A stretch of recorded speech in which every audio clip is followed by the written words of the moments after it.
Bugun biz ijtimoiy tarmoqlarda katta muhokamaga sabab bo'lgan sudyalar ishi, Akmal Shukurovga oid sud qarori, milliardlar taqdiri bilan bog'liq ishlar bo'yicha ayblanayotgan ayrim yuqori mansabdor generallar garov evaziga ozodlikdan chiqarilishi, ijtimoiy tarmoqlarda faol bo'lgan blogerga nisbatan nega eng og'ir ehtiyot chorasi saqlab qolinmoqda.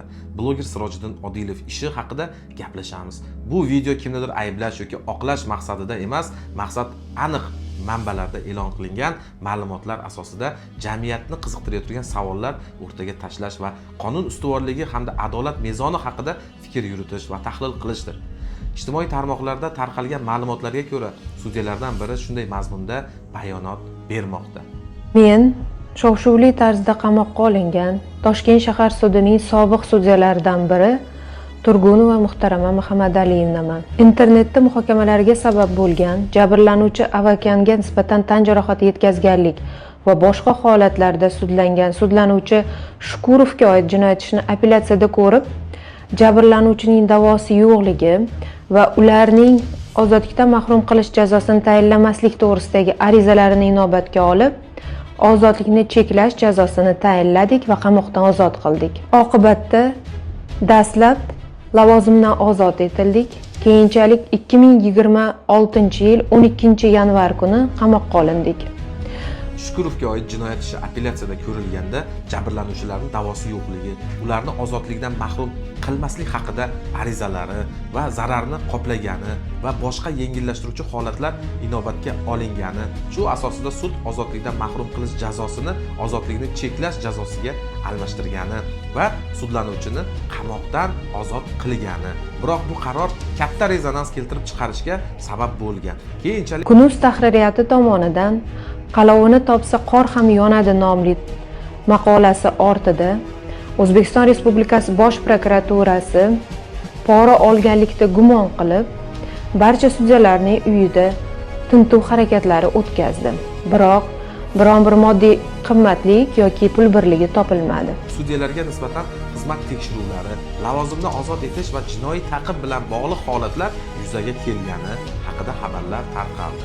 Kunuz nashrida e'lon qilingan Qalovini topsa qor ham yonadi sarlavhali maqolada Akmal Shukurov ishi batafsil yoritilgan.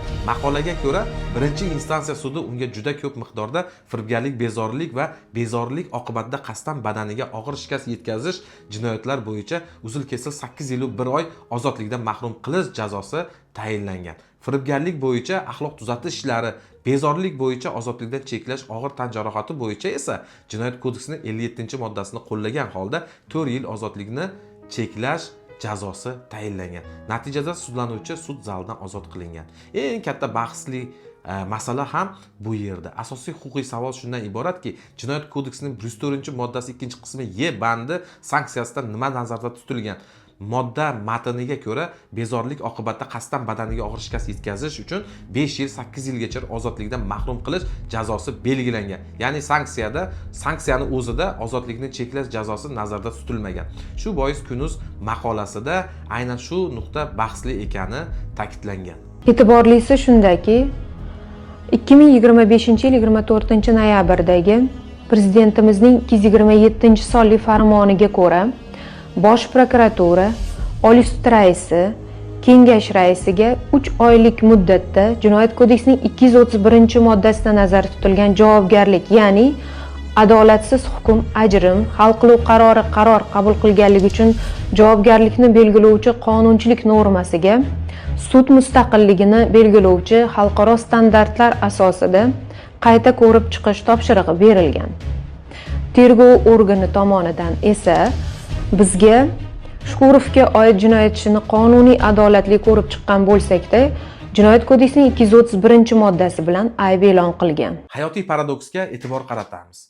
Kunuz internet nashri yana 2 misolni keltirgan. Sirdaryo viloyatida og'ir tan jarohati yetkazgan shaxsga 57-moddasini qo'llagan bo'lsa ham ozodlikdan mahrum qilish jazosi saqlab qolingan. Navoiy viloyatida boshqa ishda ham jabrlanuvchilarning da'vosi yo'qligi, zarar qoplanganligi va sudlanuvchilarning oilaviy ahvoli inobatga olingan, ammo qamoq jazosi o'zgarishsiz qoldirilgan.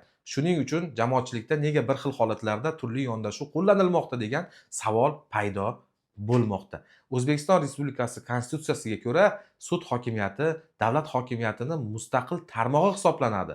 Hokimiyatlar bo'linish prinsipi bo'yicha sud qonunni qo'llovchi va adolatni ta'minlovchi alohida hokimiyatdir.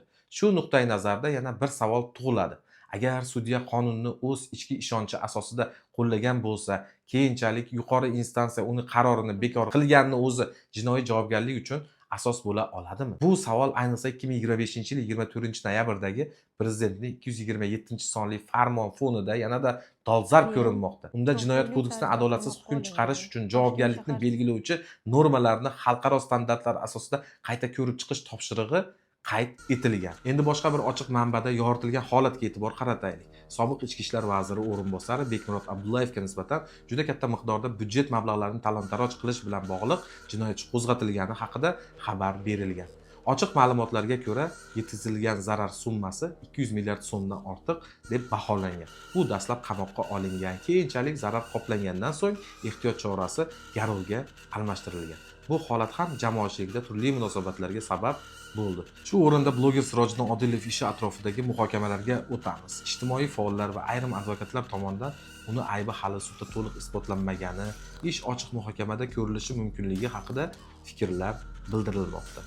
Ochiq manbalarda keltirilayotgan ma'lumotlarga qaraganda, dastlab Jinoyat kodeksining 211-28 ehtiyot chorasi sifatida qamoqqa olingan bo'lib, keyinchalik sudda Jinoyat kodeksining 165 va 168-moddalari bilan ish qo'zg'atilgani aytilmoqda. Eng qizig'i 211-modda o'z-o'zidan g'oyib bo'lgani ta'jubli hol albatta. Shunda jamoatchilikning bir qismi shunday savol bermoqda.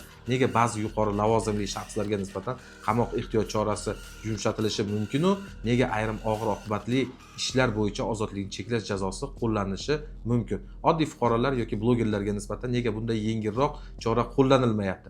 Albatta bu savollarga faqat sud va tergov organlari huquqiy baho berishi mumkin. Biz esa aybdor yoki aybsiz degan xulosa chiqarmaymiz.